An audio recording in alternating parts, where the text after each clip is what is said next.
Hai adik-adik, judul cerita minggu ini, Tuhan Yesus selalu mengampuniku.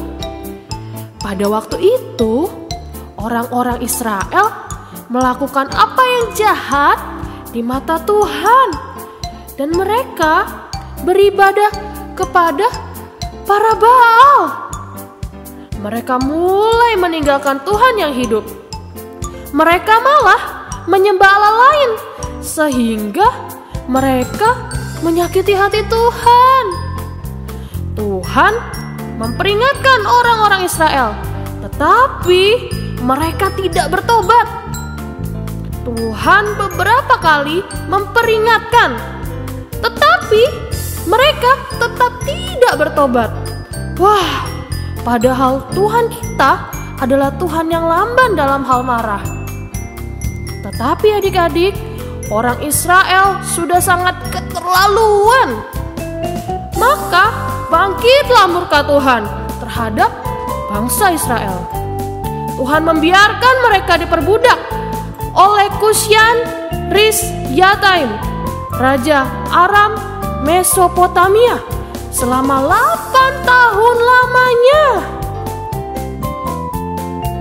Lalu berserulah orang Israel kepada Tuhan, Tuhan, tolonglah kami. Wah, syukurlah adik-adik, Tuhan kita adalah Tuhan yang sangat cepat mengampuni kita, karena Dia sangat mencintai kita.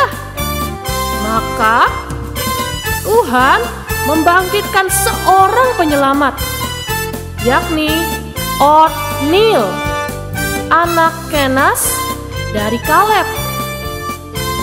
Lalu amanlah negeri orang Israel selama 40 tahun lamanya.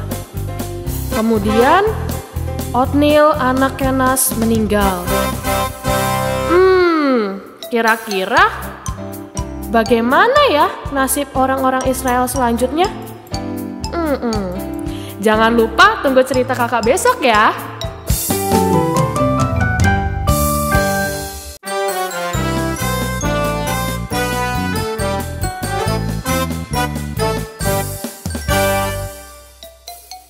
Adik-adik, orang-orang Israel melakukan lagi apa yang jahat di mata Tuhan. Sebenarnya Tuhan kita adalah Tuhan yang lamban dalam hal marah. Tetapi orang-orang Israel benar-benar sangat keterlaluan. Maka Tuhan menyerahkan mereka ke tangan Eglon, raja Moab. Raja ini mengajak Bani Amon dan Bani Amalek menjadi sekutunya, sehingga orang Israel kalah. Orang Israel diperbudak oleh Raja Moab selama 18 tahun. Adik-adik, 18 tahun adalah waktu yang sangat panjang. Lalu berserulah orang Israel kepada Tuhan, Tuhan, tolonglah kami. Syukurlah adik-adik, Tuhan kita adalah Tuhan yang sangat cepat mengampuni kita, karena Dia sangat mencintai kita. Maka Tuhan membangkitkan seorang penyelamat, yakni Ehud, anak Gera, orang Benyamin, seorang yang kidal. Berkatalah Ehud kepada orang-orang Israel, ikutlah aku, sebab Tuhan telah menyerahkan musuhmu, orang-orang Moab itu, ke dalam tanganmu. Lalu mereka mengalahkan orang-orang Moab, sehingga amanlah tanah itu 80 tahun lamanya. Adik-adik, sepertinya orang Israel akan hidup tenang selamanya.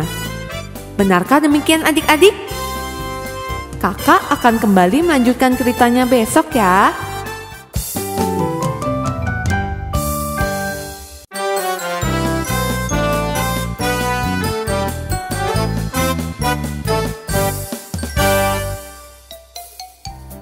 Adik-adik, ternyata orang-orang Israel terus-menerus berbuat dosa.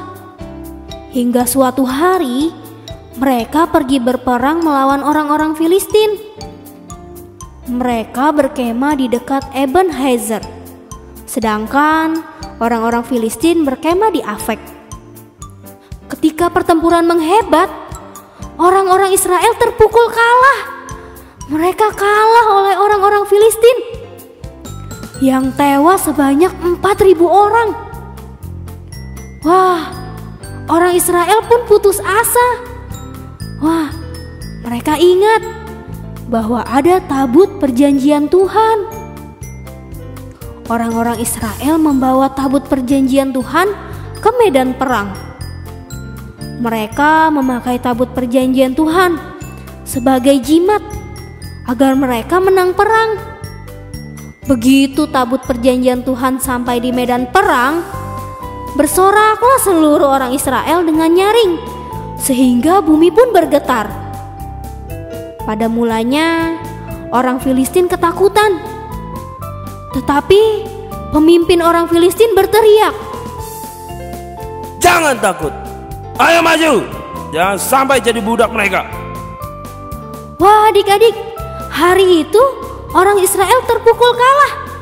Sungguh mengerikan. 30.000 orang pasukan berjalan kaki pun gugur. Bahkan tabut perjanjian Tuhan dirampas oleh orang-orang Filistin. Lalu apa yang akan terjadi selanjutnya ya? Kakak akan menceritakannya kembali besok.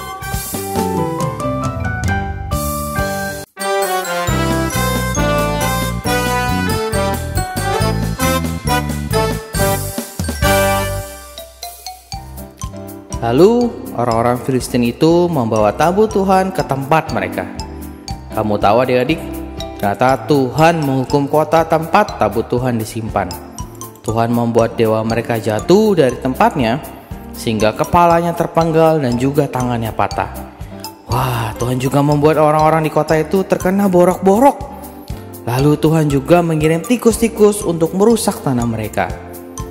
Akhirnya orang Filistin memutuskan untuk mengembalikan tabut Tuhan ke orang-orang Israel.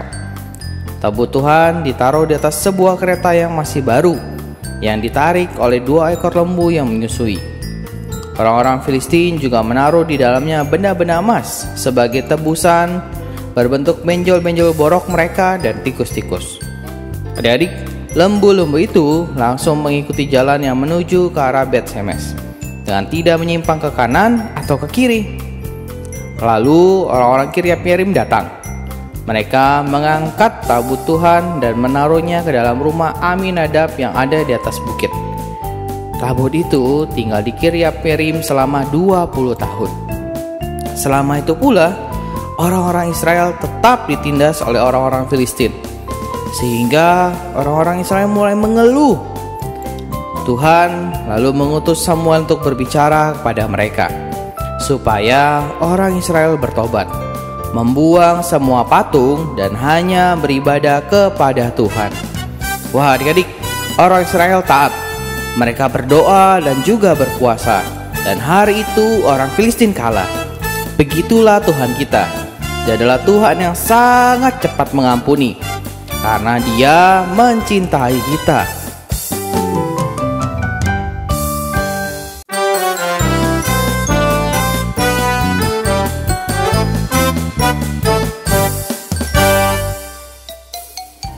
Adik-adik, hafal ayat minggu ini. 1 Yohanes pasal 1 ayat 9. Jika kita mengaku dosa kita, maka Ia adalah setia dan adil, sehingga Ia akan mengampuni segala dosa kita dan menyucikan kita dari segala kejahatan. Sekali lagi ya, 1 Yohanes pasal 1 ayat 9. Jika kita mengaku dosa kita, maka Ia adalah setia dan adil, sehingga Ia akan mengampuni segala dosa kita dan menyucikan kita dari segala kejahatan. Yuk kita hafalkan sama-sama. 1 Yohanes pasal 1 ayat 9. Jika kita mengaku dosa kita, maka Ia adalah setia dan adil, sehingga Ia akan mengampuni segala dosa kita dan menyucikan kita dari segala kejahatan.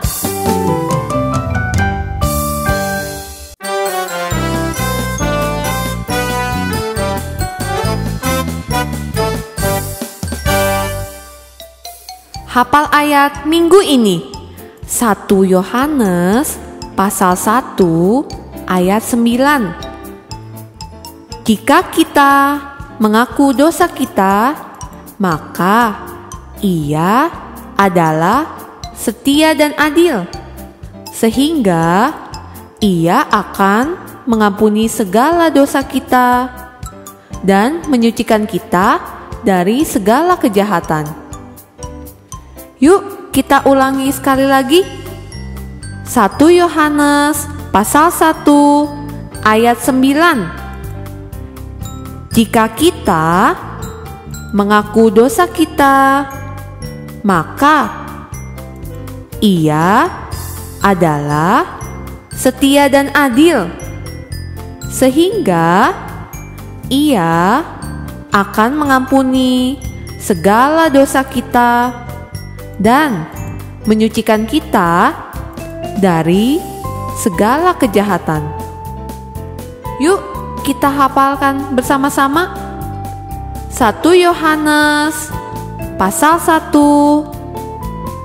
ayat 9. Jika kita mengaku dosa kita, maka Ia adalah setia dan adil, sehingga Ia akan mengampuni segala dosa kita dan menyucikan kita dari segala kejahatan.